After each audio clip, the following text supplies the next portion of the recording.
नमस्कार मित्रों। मित्रों, एस्ट्रोलॉजी में एक बहुत कॉमन टर्म है, वो है कंबस्चन। मतलब हम कहते हैं कि ग्रह अस्त हो गया। अब आज हम ये जानेंगे कि ग्रह अस्त कैसे हो जाते हैं और इसका क्या मीनिंग है। ये जो कंबस्चन शब्द है, इसका क्या मीनिंग है और उसका क्या इफेक्ट होता है। अगर आपको लगे कि हमारी कुंडली में कोई एक पर्टिकुलर प्लैनेट है जो कंबस्ट है, यानी कि अस्त हो गया है, तो उसका क्या मीनिंग है और कैसे उसको इंटरप्रेट करें, कैसे बताएं कि इसका क्या रिजल्ट होगा हमारी लाइफ में। ये कंबस्चन के बारे में सभी लोग जानते हैं कि कंबस्ट कब होता है, जब सन के पास कोई प्लैनेट आता है और एक पर्टिकुलर डिग्री, मतलब क्योंकि ये तो आग है, फायर है, आग के पास कोई ग्रह आ गया तो अपना वजूद खो बैठता है। अपना वजूद खो बैठने का मतलब कि अपनी अपनी शक्ति को खो बैठता है। कुछ लोग कहते हैं ये जल गया, जल जाना। तो किसी पर्टिकुलर डिग्री पर ही ये सारे प्लैनेट्स कंबस्ट माने जाते हैं। तो पहले तो इनके डिग्री देख लें कि मून सन के इतना पास आ जाए कि वो 12 डिग्री, 12 डिग्री क्रॉस कर जाएगा। 0 डिग्री से 12 डिग्री क्रॉस कर जाएगा तो मान लेंगे कि वो कंबस्शन खत्म हो गया। 12 डिग्री से कम कम में मून जो है कंबस्ट है। मार्स के लिए कहें अगर तो 17 डिग्री, मरकरी के लिए कहें तो 14 डिग्री, और जब ये रेट्रोग्रेड होता है तब 12 डिग्री भी। ठीक है, रेट्रो के पोजीशन में मरकरी को 12 डिग्री भी कंबस्ट माना गया है, 12 डिग्री तक। फिर आता है वीनस। वीनस का कंबस्चन है 10 डिग्री, और जुपिटर का कंबस्चन है, ऐसे ही वीनस का जो कंबस्चन रेट्रो के पोजीशन में अलग है। किसी किसी किताब में इसका 17 डिग्री लिखा है, किसी किसी किताब में इसका 9 डिग्री लिखा है। तो ये कुछ कंफ्यूजन यहाँ पर मुझे दिखता है। जुपिटर का है 11 डिग्री। जुपिटर सन से 11 डिग्री क्लोज हो, 11 डिग्री तक, तो ये कंबस्ट है। 11 डिग्री क्रॉस कर गया तो ये कंबस्शन ठीक हो जाएगा। अब आता है सैटर्न। सैटर्न को 15 डिग्री माना गया है। तो ये तो हो गई कंबस्शन की डिग्रियां। लेकिन हमें मेजरली पढ़ना है कि इनके रिजल्ट्स क्या हैं, कि सन के पास जब डिफरेंट डिफरेंट ये प्लैनेट्स आएंगे तो इनका क्या होगा। हमें सबसे पहले सन के कारक तत्वों को समझना पड़ेगा। कारक तत्वों को समझने का मतलब आप सभी जानते हैं कि इसके सिग्निफिकेशंस क्या है, हमें ये जानने होंगे। तो सन जो है वो क्या है, सबसे पहली बात, जिसे हम फादर कहते हैं, बहुत कुछ कहते हैं, फायर कहते हैं, ये फायर है, ये ईगो है, ये प्राइड है, किंग है। तो ये सारी चीजें हमें जाननी होंगी कि, और जो भी प्लैनेट सन के पास आएगा उसका क्या होगा। ठीक है, लेकिन कभी कभी क्या होता है कि जैसे कोई भी चार्ट है, कोई भी, हमने कहा ये चार्ट है, चार्ट में एक ही हाउस में सन है और उसी हाउस में दूसरा प्लैनेट आ गया। सपोज सन यहाँ पर है और यहीं पर मार्स आ गए और इतनी क्लोज आ गए कि वो कंबस्ट हो जाएंगे। कितनी क्लोज आने पर हो जाएंगे, इनके डिग्री 17 डिग्री पे, 17 डिग्री से लेस होंगे तो ये कंबस्ट हो जाएंगे। ठीक है ना। लेकिन कभी कभी प्लैनेट दूसरे हाउस में होता है तो भी कंबस्ट होता है। अब वो कैसे कंबस्ट होता है, सपोज सन की डिग्री 3 डिग्री है और यहाँ पर मरकरी बैठे हैं 28 डिग्री के, तो 28 2 और 3 5 डिग्री का डिफरेंस है। अब 2 और 5 कैसे, क्योंकि हमें ये पता है कि एक जो ये घर होता है, एक हाउस होता है, वो 30 डिग्री का होता है, एक राशि। अगर 28 डिग्री पे बुध है तो इसका क्या मतलब है कि वो बिल्कुल संधि पे ही बैठे हुए हैं। इधर सूर्य 3 डिग्री के हैं तो इसका मतलब अभी एंटर हुए 3 ही दिन हुए हैं उन्हें। तो दोनों के बीच में कितना डिफरेंस है, 5 डिग्री का, यानी कि बुध कंबस्ट है, लेकिन हाउस अलग है। हाउस अलग हो गया ना, वो 6th हाउस में है, वो 7th हाउस में है। तो इन चीजों का भी फर्क पड़ेगा। तो हम इन सभी चीजों के बारे में यहाँ पर आज जानेंगे। ठीक है। आगे अब हम लोग इसको करते हैं, मैं इसको यहाँ से रब कर,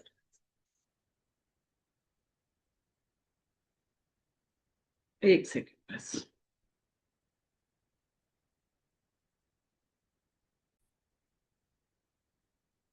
हम ये जानते हैं कि सन को काल पुरुष के का ईगो कहा गया है। काल पुरुष का ईगो है ये।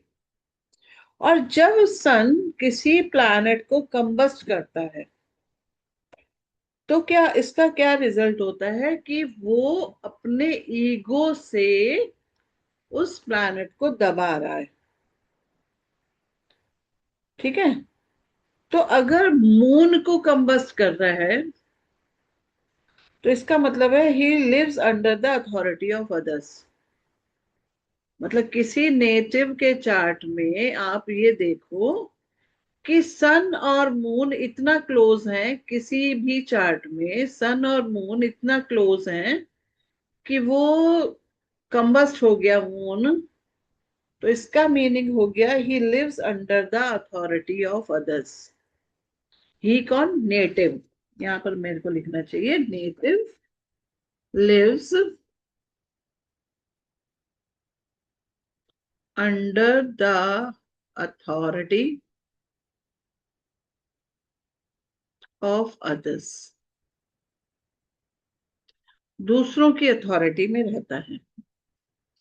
ऐसे ही अगर मार्स कंबस्ट होता है, तो मार्स की जो अथॉरिटी है, the authority of Mars is clouded by the ego of सन।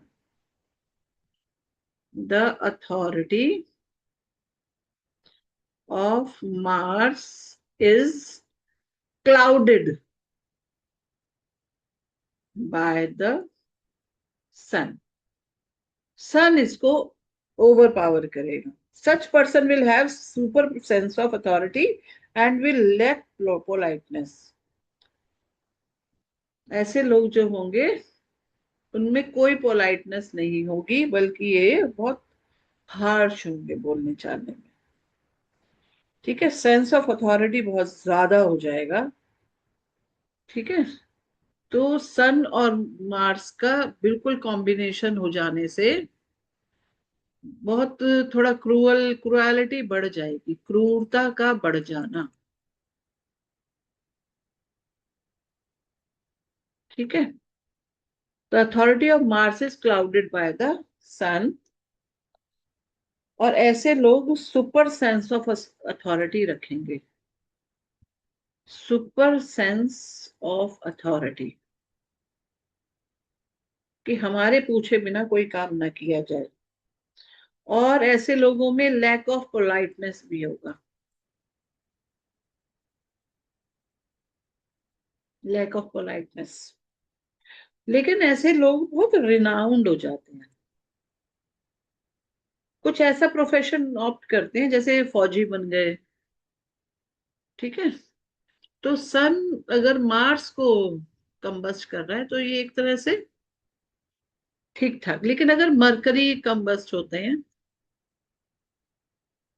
तो मरकरी के कंबस्ट में क्या होता है, द इंटेलिजेंट ओवर पावर हो जाती है। The intelligence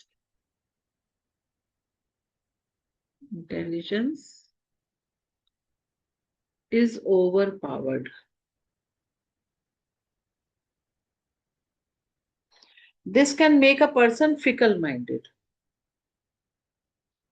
this can make a person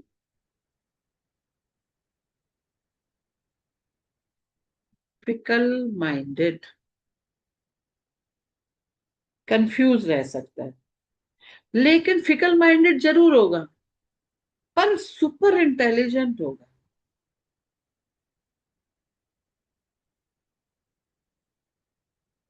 ठीक है। अगर ये वीनस को कंबस्ट करें, वीनस के लिए जानते हैं आप, तो रिलेशनशिप वीनस के लिए तो बहुत इंपॉर्टेंट है, तो और ज्यादा इंपॉर्टेंट हो जाएगी। ऐसे लोगों के लिए रिलेशनशिप इज इम्पॉर्टेंट। रिलेशनशिप बहुत इंपॉर्टेंट होगी। The person runs after relationship and waste money and energy for fruitless relations. यहां पर उसको वो फ्रेंड रिलेशनशिप के पीछे तो भागेगा लेकिन मिलेगी नहीं। The person runs after relations,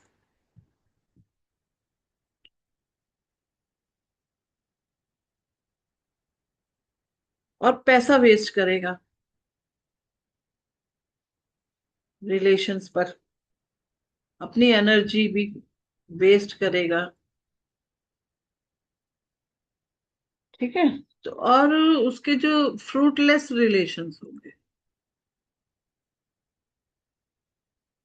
fruitless relations, अगर जुपिटर कंबस्ट होता है तो पर्सन जो है वो ऑब्सेस्ड हो जाएगा विजडम के लिए। Person becomes obsessed by his wisdom and knowledge.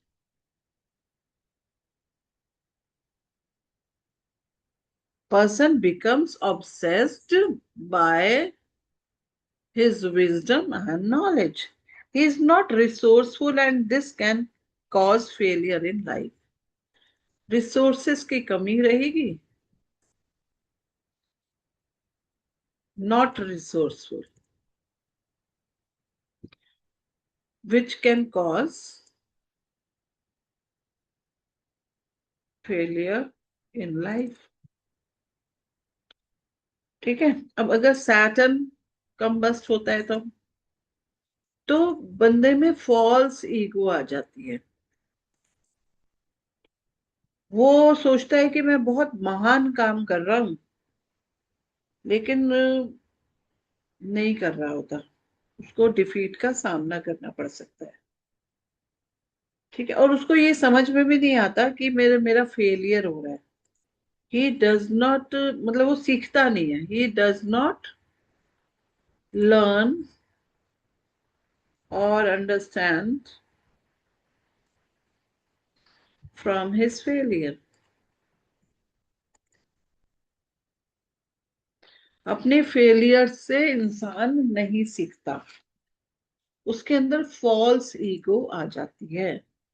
तो ये तो था कि जब हम सन को ईगो मान रहे हैं, काल पुरुष का ईगो मान रहे हैं जब हम सन को, तब ये चीजें होती हैं।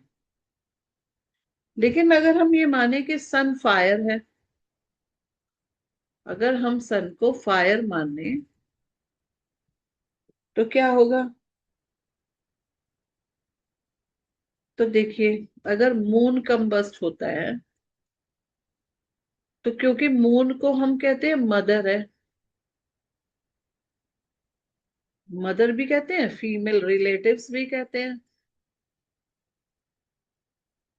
जितने भी फीमेल रिलेटिव्स होते हैं उनको हम मून से देखते हैं। और ये वाटर भी है, इमोशंस भी है, इमोशंस। ठीक है। तो mother and other female relative suffer, ऐसे नेटिव की मदर या फिर फीमेल रिलेटिव्स सफर करते हैं, सफर। अगर मार्स कंबस्ट होता है और हम सन को फायर मान रहे हैं, तो फिर यंगर को बॉर्न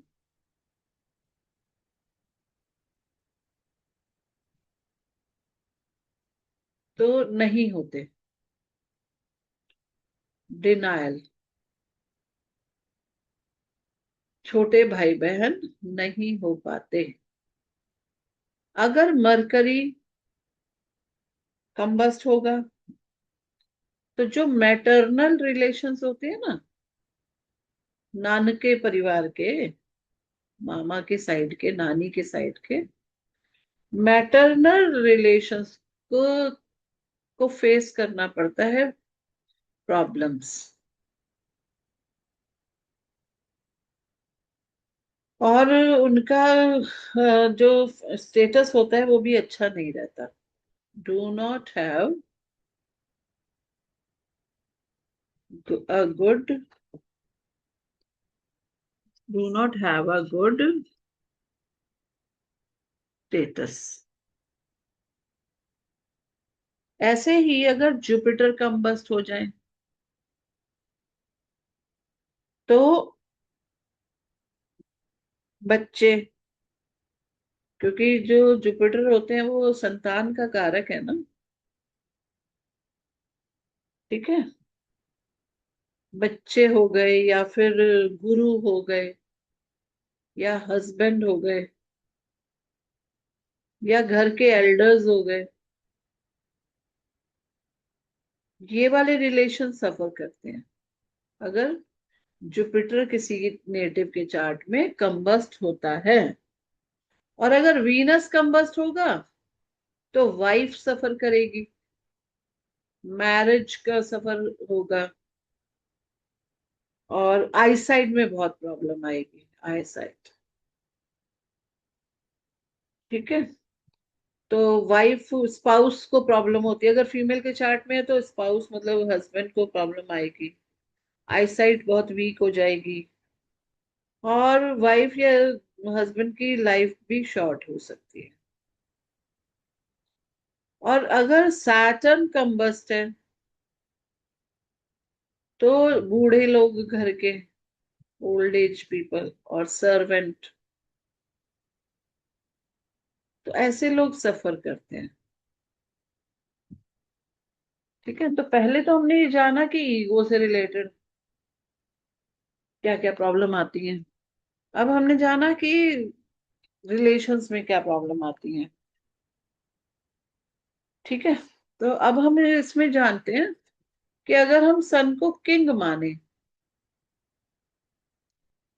ठीक है, तो किंग माने तो यानी कि मटेरियल मटेरियल क्वालिटीज के बारे में जानते हैं। चलिए, मटेरियल क्वालिटी पर क्या इम्पैक्ट आएगा।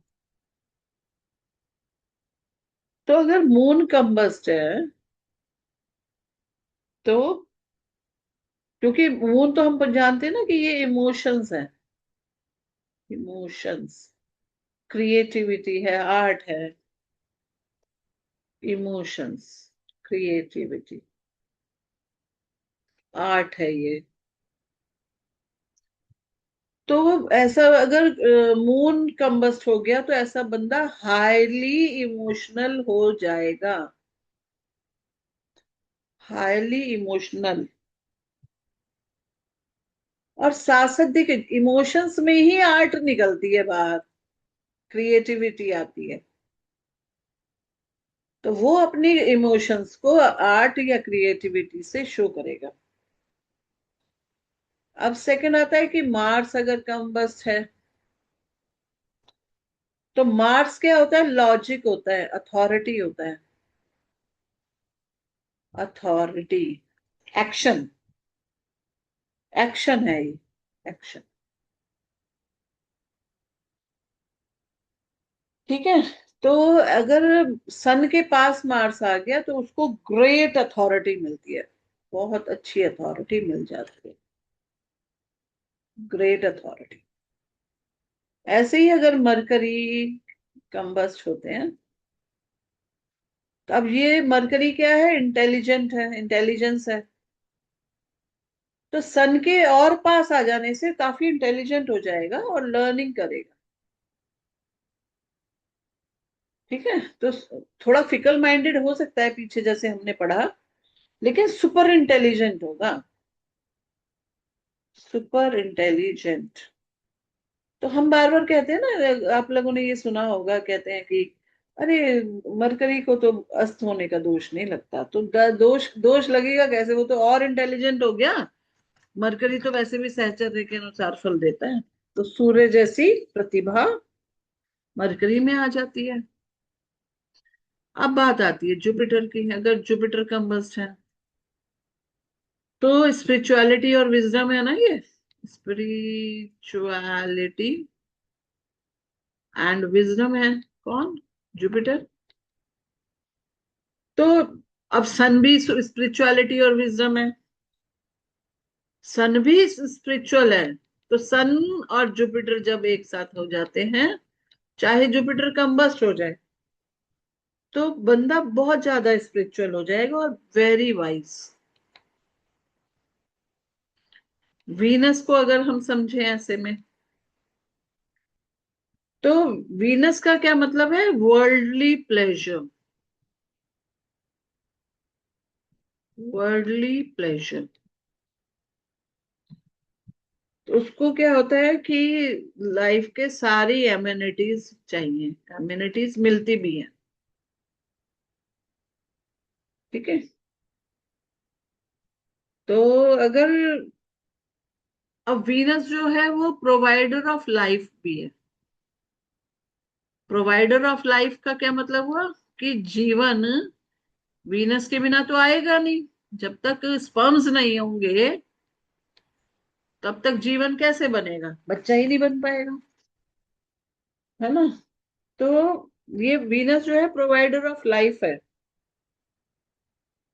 तो यहाँ पे such person can be a good, can be good doctor.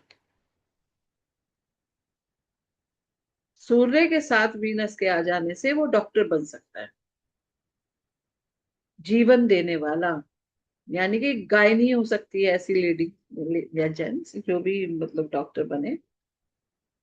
तो सन के पास अगर वीनस है तो ऐसा पर्सन गायनी हो सकता है, बच्चों को पैदा करने वाला, प्रोवाइडर ऑफ लाइफ। अब अगर सैटर्न हो तो इसका एक, सैटर्न का एक मीनिंग रिनंसिएशन भी है और कंसंट्रेशन भी है, ठीक है। अब ऐसा बंदा जो, जिसके उसमें सन और शनि लिखना चाहिए था, सन एंड सैटर्न एक साथ है और सैटर्न कंबस्ट हो गया, तो ऐसा बंदा रिनाउंस करेगा चीजों, मतलब छोड़ देगा। तो यानी कि वर्ल्डली प्लेजर से नहीं जुड़ेगा, वर्ल्डली प्लेजर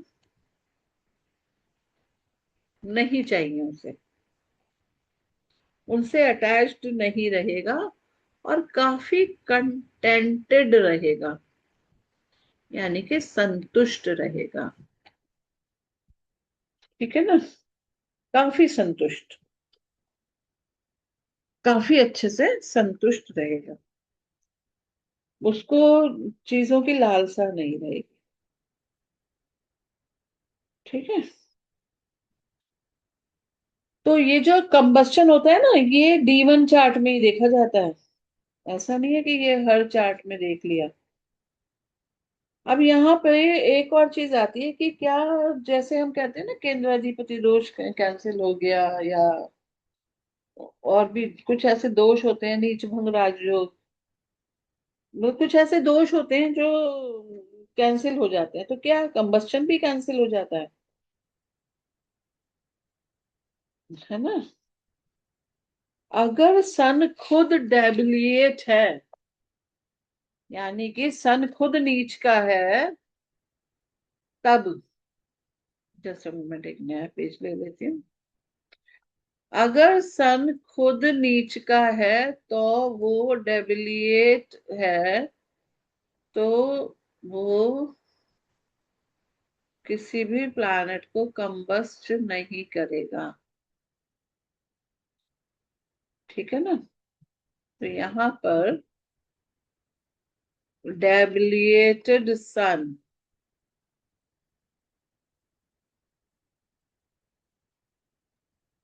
तो यहाँ पर वो कैंसिलेशन हो जाएगा, ठीक है। एक और चीज है कि माना कोई प्लैनेट ऐसा, सपोज जुपिटर कंबस्ट हो रहे हैं, जुपिटर कंबस्ट हो रहे हैं, लेकिन कुंडली में वो लगन में ही बैठे हैं, तो लगन में तो ये इनको डायरेक्शनल स्ट्रेंथ होती है ना।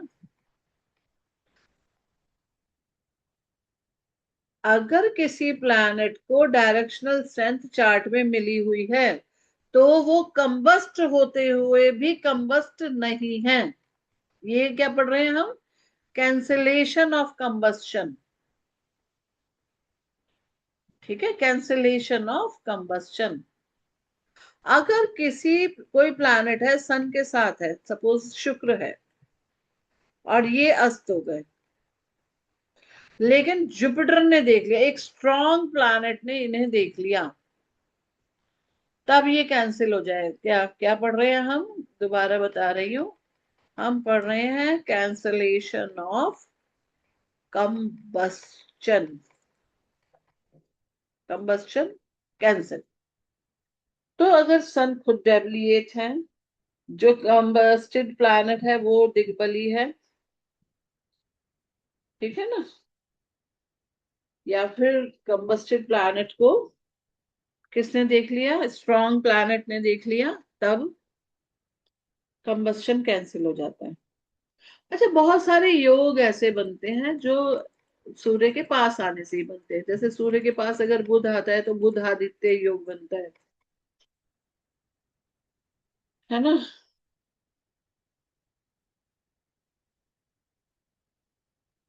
और बहुत सारे ऐसे प्लैनेट होते हैं जो सन के पास आते हैं,